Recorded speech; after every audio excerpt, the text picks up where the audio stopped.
Hello and welcome back to another episode of Darling Things. Today with my guest Nathan Kalala. Hello. Nathan was born in Congo and grew up in South Africa and is now pursuing a career as a creative director and comedian. Yeah. Did I forget anything? You want to add something? No. I'm also studying life. I think that's a main point. Also no pressure, but we're expecting a lot of jokes from you today as a stand-up comedian.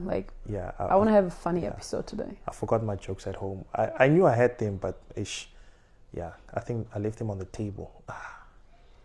I feel like we're the lost peoples that can utilize freedom of speech without getting cancelled. Okay, wait, never mind. A lot of us got cancelled. Never mind. But yeah.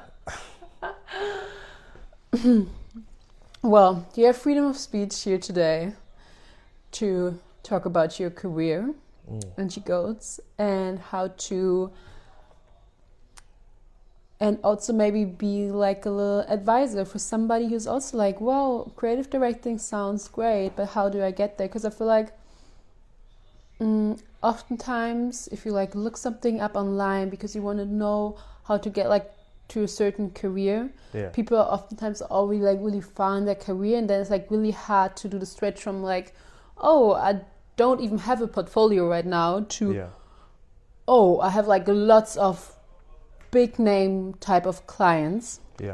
So I thought I will have you as a guest today, somebody who's like still kind of like in between, like already has a portfolio, working on it, but also like still kind of trying to figure out how to make this like his full-time gig, being a creative director.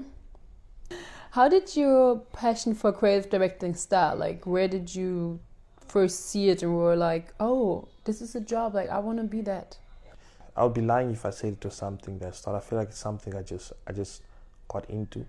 You know that saying, like, it found me, I didn't find it. Since young, I've always been, making a lot of videos, just creating a lot of things, videos, even pictures and everything, and I've always like been fascinated by it, And I remember watching Shawshank Redemption. I don't know if you know the film Shawshank Redemption. I only watch Twilight on repeat, honestly. Okay, I mean I watched Twilight as well. You do? Only once. You should have told me earlier. We could have had like a Twilight watch party. No. Not like that. I like it, but I just like the wolf guy. I forgot his name. But Jacob. Yeah, Jacob. Yeah, I just like when they transform. Jacob Black. But anyway, I watched Shawshank Redemption and I was like, yo, this is amazing. This is a beautiful film. It's cool. And I was like, okay, but how was it made? Then I went to, started doing a few research. For the longest time, I'd say I've been delaying myself because I was like, everything I came up with was just weird, but it made sense. But I found it so cringe, It was like I was like, yo, what would people think about this, And how old are you? Speaking of delaying yourself for so long. I'm 23. Okay, I feel like you can't have delayed yourself for so no, long. Being because 23. The thing is, I was like, oh, are you like 32 and I didn't notice all this time? No. The thing is, I'll say so long because I've had these ideas since I was about 10 or 11. Same with comedy. I've always loved comedy. I've always like Trevor Noah. First time I saw Trevor Noah, I fell in love with stand-up comedy. Just from there, I was like, yo, this guy's hilarious. And I've been following him like since I was 11. I feel like how you know that Trevor Noah is funny is that even his book, Born a Crime, which is actually like the topic of it is not funny at all. And I still was laughing at his book. I'm like, damn, I shouldn't be laughing this much. Like, it's a sensitive, hot topic. But I was chuckling. And I think, and that's the beauty of comedy, though, is that it's like how we can take serious situations and, make it funny, And in that moment, and this is why I truly love, I truly admire comedy, not just myself, but other stand-up comedians. Like, you take something so serious, you turn it into a joke while still sending a message. I'm like, that's brilliant. That's beauty. You know what I'm saying? But yeah, I think that's how I started. I saw the film Shawshank Redemption, and now at my big age, I'm like, let me start bringing things to life. Now it's your big age. Yeah.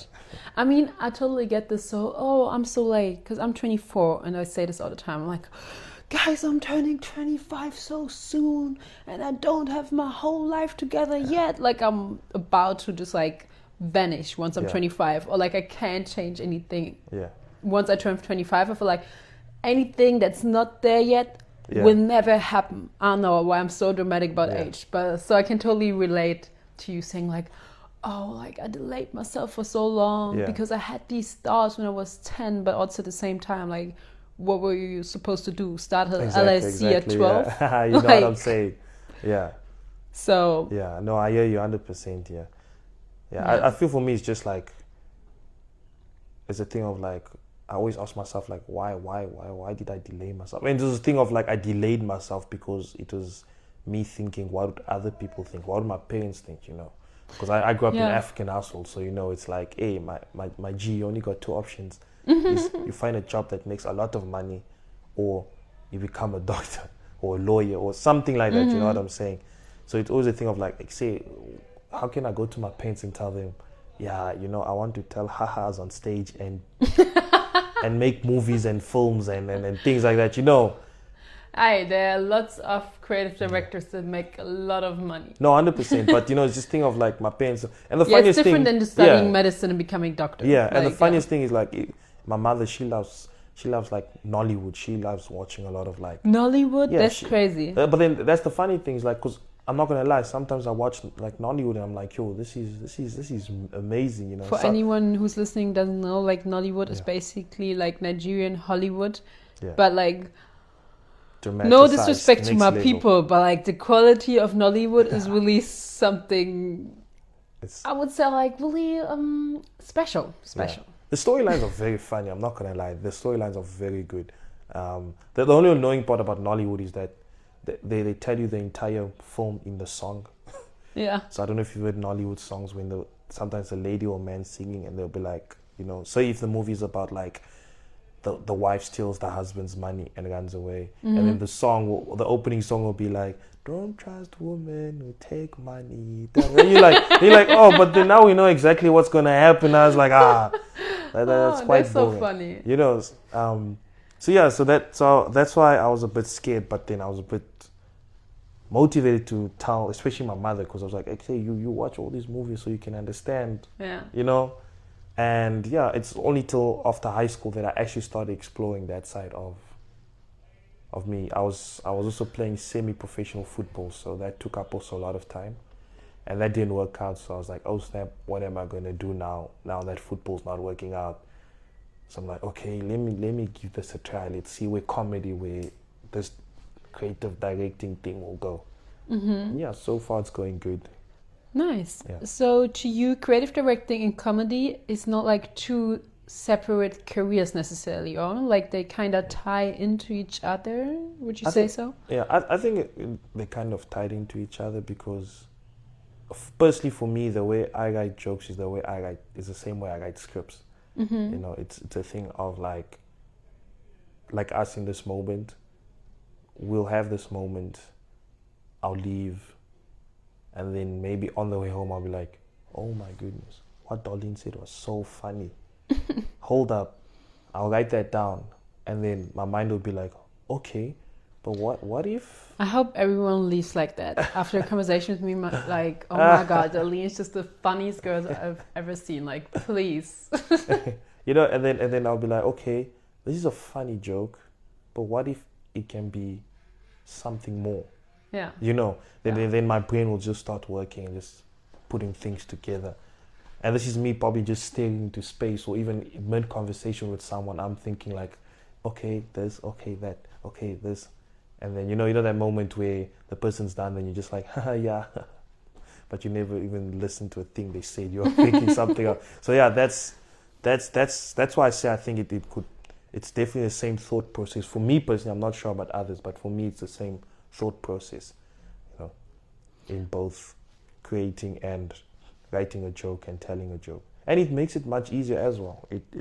Comedy, I always suggest that everyone should do comedy once in their lifetime, because it breaks that barrier of you understanding that no one cares. You know what I'm saying? Like when you go up on stage and you bomb, you never. And this is what boosted my comedy career, is that my confidence in comedy is that I tell myself before I go up on stage, like, gee, like you're never gonna see these people again. Even if you do, they really don't care. You know, because I'm still at the starting stage of my career, so I can't be thinking too much of like, oh, what if this person doesn't laugh?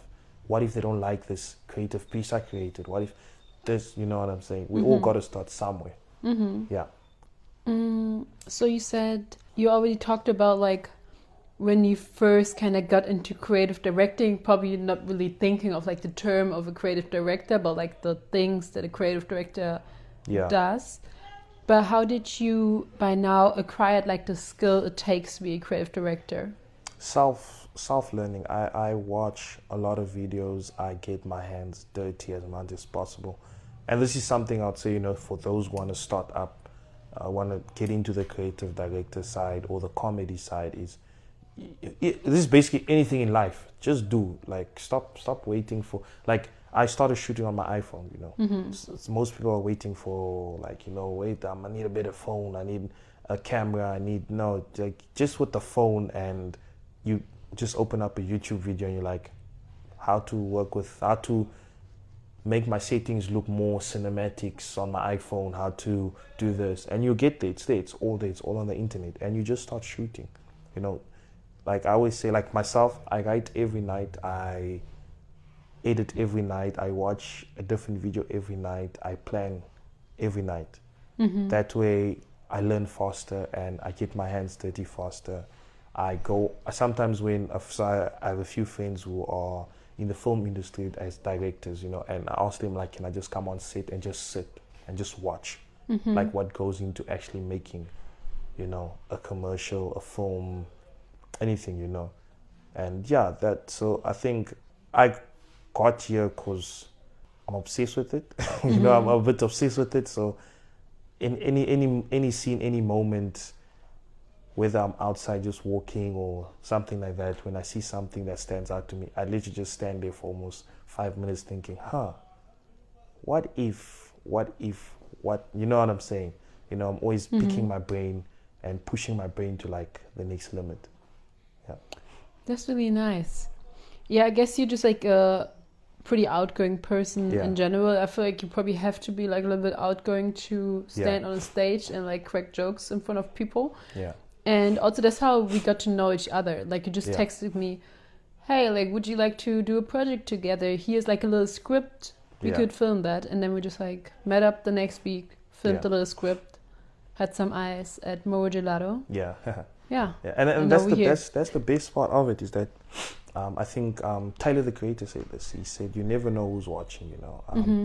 Put your stuff out there, you know. That's don't block it. Like, again, I'll say, like, nobody cares, and it's not in a bad way I'm saying this. It's a way of like, it's your life at the end of the day. You know, what you want to do with it is up to you. But my suggestion is, like, put your things out there online. Don't box yourself. Stop this mysterious thing of, you know, I'm gonna wait till I find the best actor or the best, you know. You never know who you're gonna meet. You never know. Hence, again, our situation. You know, I met you because I was like, oh, cool. I went through your part, like, oh, cool. She can act. Yeah. And then I was like, I have the script that I want to bring to life. Darlene looks perfect. Then let me message her. And the worst that could happen is you saying no, and then I just move on to the next person. I feel like there's only like so far how you can, how far you can get like thinking things through in your head. Yeah. And there comes a point where you just have to do it to see how well it works, what to adjust. Because like, I know for myself, like I always like try to think it through, so I know like this is gonna work out. Yeah. But then I feel like I just actually like have to do it, like have to host the event or whatever, to then actually see like my blind spots, or there's just like a lot of things, especially if you don't have like lots of experience about something, that you just can't make out in your head, because especially if it has to do with other people, you don't know how they're going to react. Like same for like comedy, you just kind of have to see like how does it work, and maybe even the same joke works well in one crowd and different on the other crowd, because you probably have like different people. Yeah, and the truth is, like, not everyone's gonna like what you're doing. That's the unfortunate part of life. You know, even if you are feeding 7,000 mouths, there's going to be that group where they'll be like, yo, what are you doing? You know what I'm saying? And this the kind of mentality you need to have, is you just gotta go out and do. You know, just go out and do. Just go out and create. Yeah, I was also thinking of that when you say you have to put yourself out there. Yeah. I know that people often say like, oh, nobody really cares. And I personally think, no, like people do care, and people do care in a negative way often of times. Yeah. And it's easier if you like kind of accept that truth and then just move over that instead of thinking, oh, nobody's going to think, oh, that's dumb what you do. Like, I'm sorry, people do look, people do care, and people like maybe gonna make some comments, but the thing is, with like any negativity, you're the one who gives it like power, because these people are usually not the ones that could like actually change anything about where you want to go or your career. So if you don't give like their comments or what they think about you any power, they don't matter, because most of the times the people who are gonna think like something positive about you are the ones whose opinion should even have like any type of value in the first place.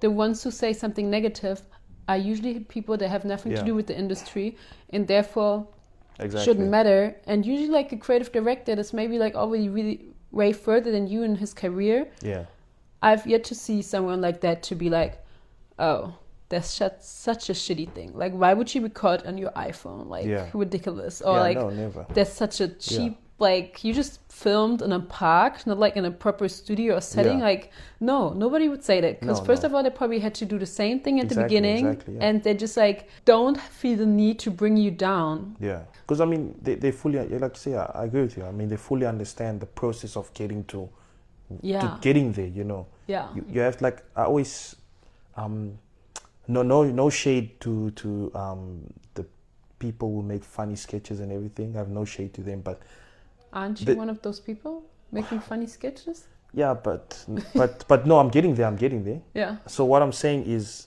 like, you know, you get what I'm seeing, especially right now, is a lot of people who are making funny sketches think they can do comedy, or they think they're comedians, but they don't understand that's totally different. You mean like, you know what I'm writing saying? A funny sketch, exactly, being director behind the camera, exactly, and then like in front, being good on stage, exactly, and like conveying exactly everything. Exactly, and so my point is, what I'm saying is, with the creative directors who understand the process of getting there, is same as comedy. You can't put someone who just does funny videos on stage as compared to someone who understood the grind of, like, okay, I'm like, for example, me, I'm gonna do comedy, and then with my comedic mind, I'm gonna start making funny videos. But I'm gonna start, you know, like maybe with my iPhone and everything. And I'm building up that grit, so that I'll say, I don't want to say that hustle, but I'll say I'm building up that CV. So if I take Zack Snyder, for example, and I say, okay, Zack, I want a movie, but only on the iPhone. That guy will literally shoot you a movie on the iPhone, because that's where he started. That's where he built up his reputation, is from the proper grind, like no camera, nothing. As in, if you give someone with like no grind, nothing, you give them like an entire studio, entire thing, like, yo, here you go. I don't think they'll create something as good as Zack Snyder on the iPhone. I'm funny, I've already worked with Zack Snyder here as well. Oh, did you?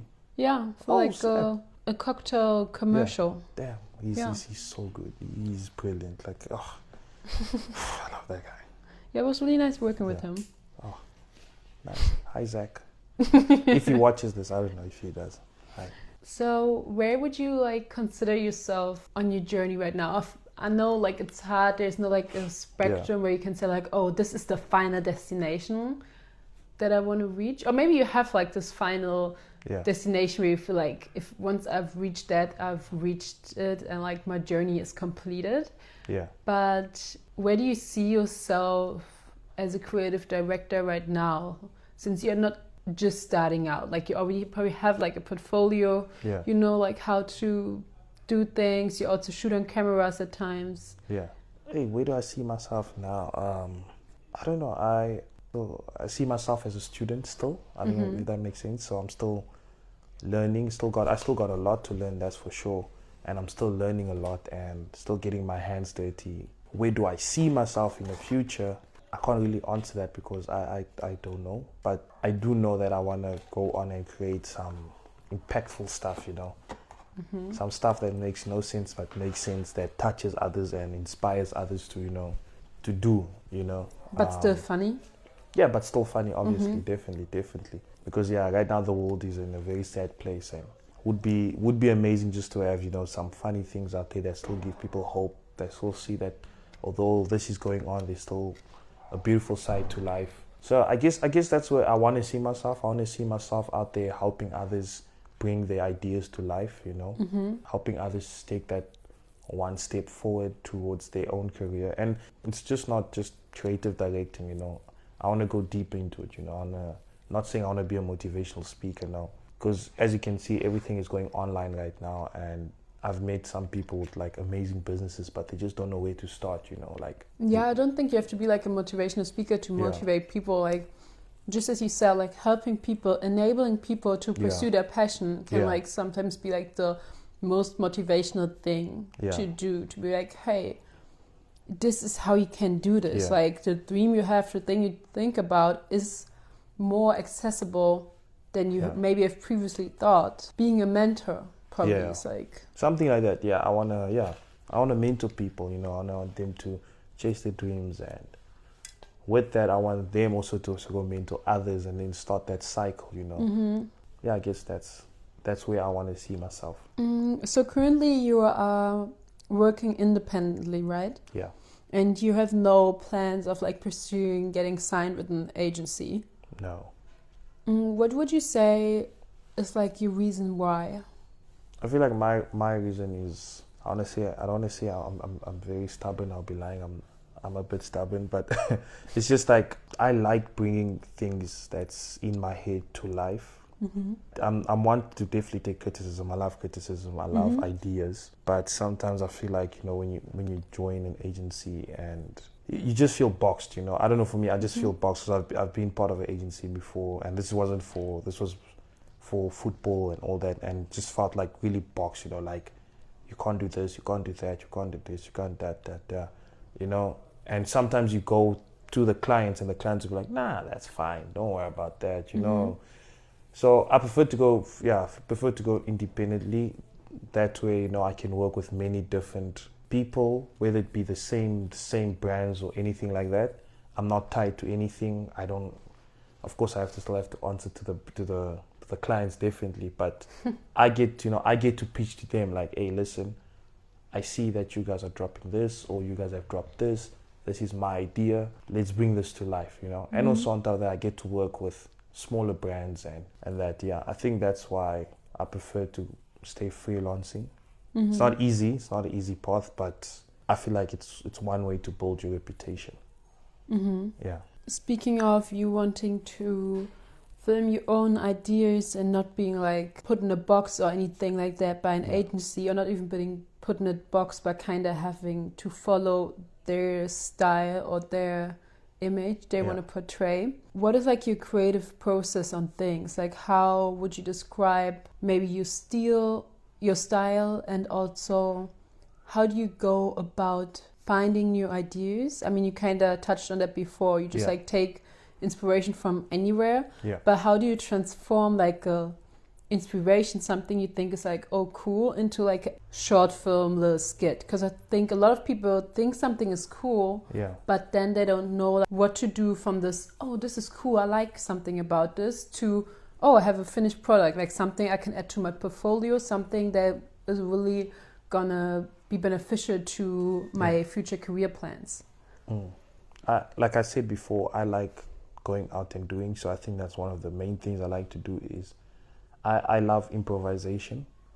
I love it so much because it's just like, I like catching raw emotions and raw moments, you know, like that. So that helps me a lot with my ideas. One thing I do like to do is whenever I come also with an idea is when I'm at home, I film it. I take my younger brother and we film it. Yeah. We film it like, and we like, see, it's all improvised. We just film it, and then we're like, okay, this is fine, this is cool. Once I get the film part right, the dialogue right, then I'll go out and look for a setting, you know, and this will be just me during my daily walk. So I take a lot of walks to clear my head. That helps a lot with the thinking process. So I'll take a walk around town, garden, sometimes Sea Point, and while I'm walking, I'm looking at the places, and I just have this image in my head of, you know, the next scene or the next thing I want to bring to life. It's like a live image, and yeah. And sometimes I use people as props outside. Like when I'm walking, I use people as props. Like if they're sitting at the spot that I want to film, I just look at them. Like, and then sometimes it's weird because now they think like, yo, why is this guy looking at us? But it's me just envisioning, okay, I see how it looks when people are sitting there, and I see how it looks when no one is sitting there. You know, I see it from different angles, from a distance, from close up.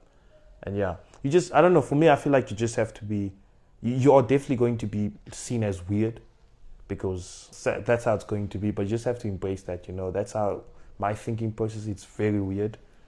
Almost some will say like stalkerish, because just, like you can just imagine yourself at a restaurant and you look left and you see just a random guy standing there. Yeah, I think that's most of my process, and how I bring the things to life is I use my younger brother, I use my imagination, and then I use people as props. Yeah.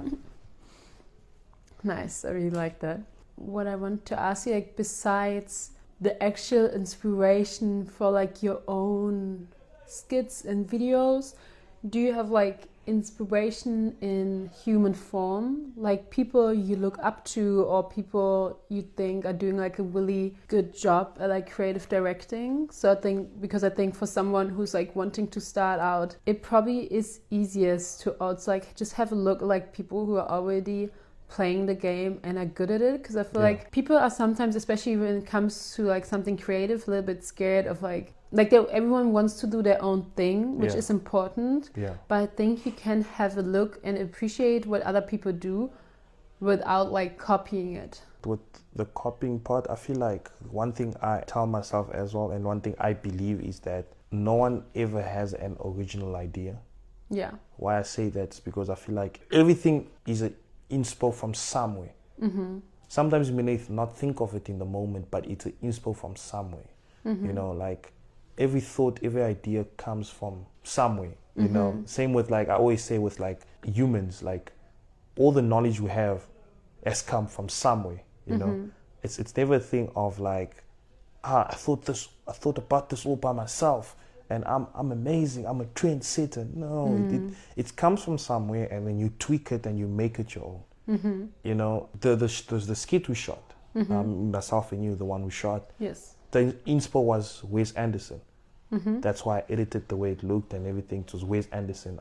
It's a clip from Wes Anderson where I just tweaked it and made it my own. I like to say, example, like designs, cars, everything. It comes from somewhere, you know. So I wouldn't say, I would be lying if I say that most of my ideas and everything is just my raw ideas. No, it's definitely coming from something I saw, conversation I had, someone I saw, a place I saw.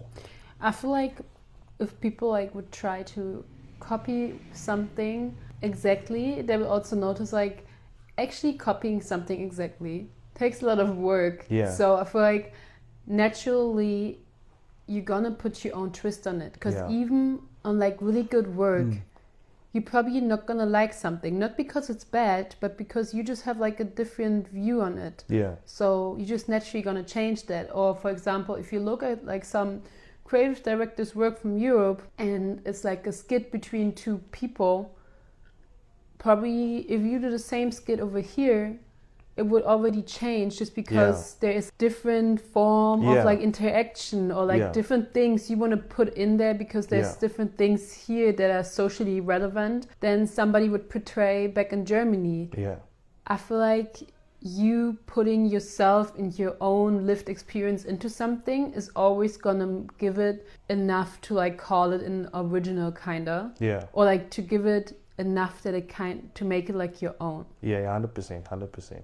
Yeah, everything is tweaked now. I don't think anyone Most people will try and act like, yeah, nah, this is all me, but it's really not. Same reason why I don't believe in self-made to an extent, because I feel like no one can ever be self-made. Yeah. You know, you can be self-taught. That I can agree with. You know, I can agree that, okay, you didn't go to university, you just took a pen and paper and you taught yourself. That I can agree with, but self-made, I disagree with it to a certain extent. Because like even in the comedy industry, creative director industry, you need a team. You know, you need that community around you that can build you. You know, like I feel like there's sometimes like a wrong amount of pride and like just like figuring it all out by yourself. Yeah. Like for what? There's people who've walked the path before you. Yeah. And why not help each other? Like why not work together on like passion projects? Shadow someone, do some assistance work, like they benefit, you benefit. The whole industry benefits from like another creative person who has like their own path of life and therefore can like tweak things that have been there before in his own interesting way, and maybe now can portray like a whole new group of people who think like, oh, I can relate to this because they have like a more similar background to you than to this other person. Yeah, 100%. Yeah, I agree with you. I think I blame social media for this whole new thinking of I can do it myself. Social media has become such a toxic place, you know. It's like, hey, look at me, I quit my job and then I started this. Hey, look at me, I started this. Look at me, I did this. Look at me, I did that. But people always forget, like, you'll never see no losses on social media. No one will ever show you like I lost here. No one will ever tell you my parents funded this. No one will ever tell you, and there's nothing wrong with that. You know, there's nothing wrong if your parents give you a boost. There's nothing wrong if you get a funding, or there's nothing wrong with it. But it's just how you portray that message. You know what I'm trying to say? Yeah, I had a conversation last week. Yeah, that's why I always say, like, people just, it'll never, me personally, I think it'll never happen, but unfortunately that's the things that sell on social media these days, is the whole self-made thing, you know. And also the generation in everything is just so self. It's like, me this, me that, and that's why I low-key have beef with, that's why I don't believe in influencers. Yeah. This is just my personal opinion. Everyone has influence, that's for sure. Everyone is an influencer, but I don't think anyone is like an actual influencer. You know what I'm trying to say? Like, influence is a deep thing. It's like, yo, I like what this person's doing and I actually want to do what this person's doing because I see what this person is doing and this person is openly telling me what they do and how to do it. So being an influencer to you is basically just about like something past, you know, consumerism. Because I feel like nowadays what we understand under an influencer is like pretty much about like products and consummation. You see, but I have no problem with the consummation part and everything. The only problem I have the part is when it becomes self, as in like, come with me to this place. Okay, sharp. We come with you to this place, but now you're not telling us the truth behind this place. You're not telling us where it is. You're not telling us how much this costs. You're not telling us this. You know, understand that's where the ambiance is, that you must go and find it yourself and everything. But like, what's the point? You know, like, it's just me seeing you going to a restaurant where you don't want to reveal the name and you having fun at that spot. And that's when I'm like, okay, now you're doing too much. And this whole thing of, again, I go back to self-made, you know, I see this a lot on social media, like self-made millionaire, self-made this, but now I have to buy your course. So then it doesn't, so by the time, by the second that I buy your course, I'm no longer self-made, because now you're helping me. If you technically, you know what I'm trying to say? Technically now I'm learning from you to become a millionaire. That's not self-made anymore. I would still say that's self-made because you still put in I'll say that's self-taught. Okay, so for you, like as I feel like for me, like self-made doesn't exist to you. Yeah, self-made doesn't exist to me. No one can ever be self-made. Like, I don't know if people understand like the word of self-made is basically saying like, I took this headphones and I don't know, I somehow expanded into millions. by myself. Yeah. All by myself. No ways. That's impossible. It's a lie. You can't make $1 million by yourself. Yeah. It's a total lie. You need people. Are you going to tell me that you did your admin, you did your finances, you did your taxes, you did your selling, you did your follow-ups, you did all by yourself? That's a lie. That's impossible. Your body will burn out. Like your body will literally burn out. You can't do all that. Like myself, like I can't say that I do the editing by myself. I know. I sometimes ask some of my friends to help me with the editing. I'm like, you saw when we shot our skit, I asked a friend, can you come shoot this for me? You know. Same with script writing. I send my scripts to some friends. I'm like, yo, what do you guys think of this? What how can it be better? You know what I'm saying? Yes. So I can't be like, I'm self-made. I'm a self-made creative director. Even though, yes, I've chosen the freelance part, but no, I'm not. I'll say I'm self-taught, yes, because I'm learning myself. I'm not going to school. And there's nothing wrong with not going to school. I'm most probably planning on going to probably film school to learn, to polish up my journey, you know. There's nothing wrong with that. But I'm someone who prefers to just get my hands dirty first. You know, gain experience, and I feel that's the fastest way to learn is to do and fail. Yeah. Something I wanted to add about social media and doing something original. I feel like with social media, you really do feel like nothing is original anymore because you just like see so many more things than you would usually see. Like, because I feel like if the idea comes from your head, that's kind of an original. But like through social media, you already have seen like everything. Yeah. So you don't feel like a thought evolve to a point where it feels like, oh, I have put enough of my own thoughts into this to call it like something new and valuable. And also because we constantly like consume so much content that we just consume, don't really like process this in our own head, and therefore, yes, it's not an original because you only maybe like took things you saw online. Yeah. And I think if you put enough thought process into something, you can make everything in original, because that's like the only way you can probably make something an original, like putting your own stories and thoughts into it.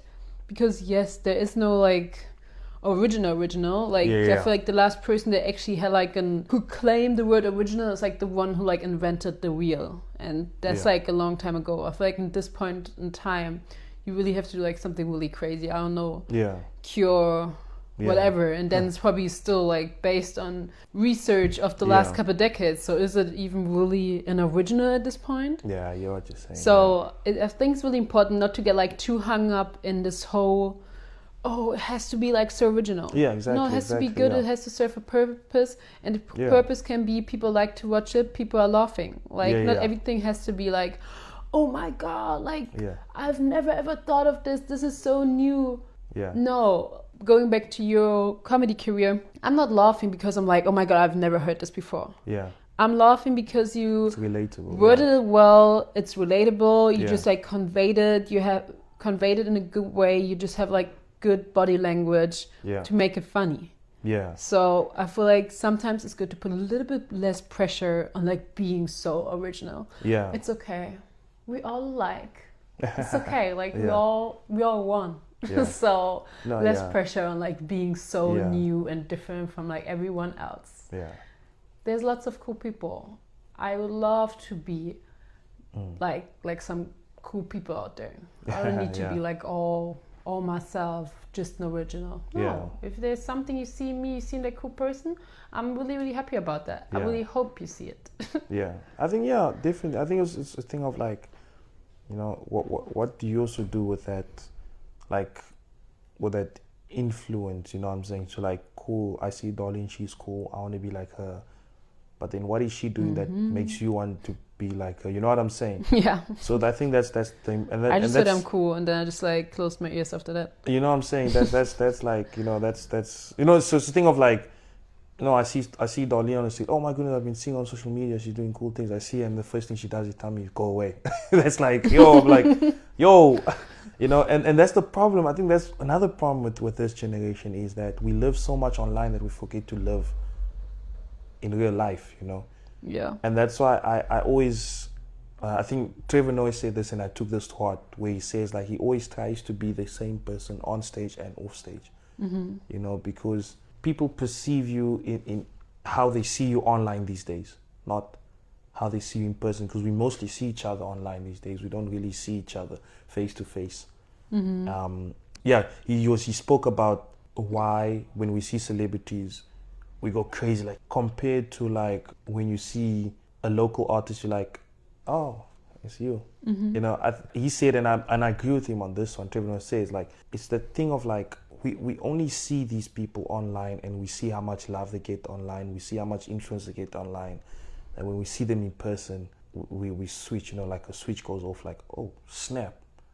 As in, and he gave an example, like if I see Darlene if you're a famous model, famous actor, 80 million followers, but I see you every single day and I have conversation with you every single day, I'll be like, when I see you, I won't go crazy. I'll be like, hey, Darlene, how's it? What's up, fam? You know what I'm saying? Because now I know you in person. I know what you're about, the kind of person you actually are. You know what I'm saying? I think you also then just know like the similarities between us, and therefore it no longer feels like, oh my god, this person is like so different. Exactly. Like it's such a star. But it feels like, no, like this person is actually like pretty similar to me. Just like really good and known for like this one trait or like this one career they have. Exactly. But like in the day-to-day life, exactly. We just alike. And that's why, like, with my career choice and everything, like after comedy shows, I always try my best and stay after and just say hi to the people, like, you know, convey with them, speak to them, like, hey, how's the show? Do you enjoy it? Who are you? Where are you from? Why? Sometimes, you know, we get like I'd say people outside of Cape Town. Oh, what brings you here to Cape Town? You know, same with like the creative part. I don't just get people just to like, yo, are you free? Come through. No, I'll be like, yo.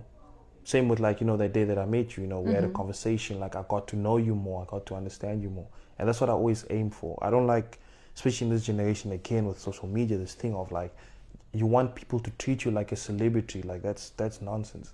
You know what I'm saying? You know what's funny about social media? Yeah. I'm pretty sure in every episode that I've had so far, social media was mentioned.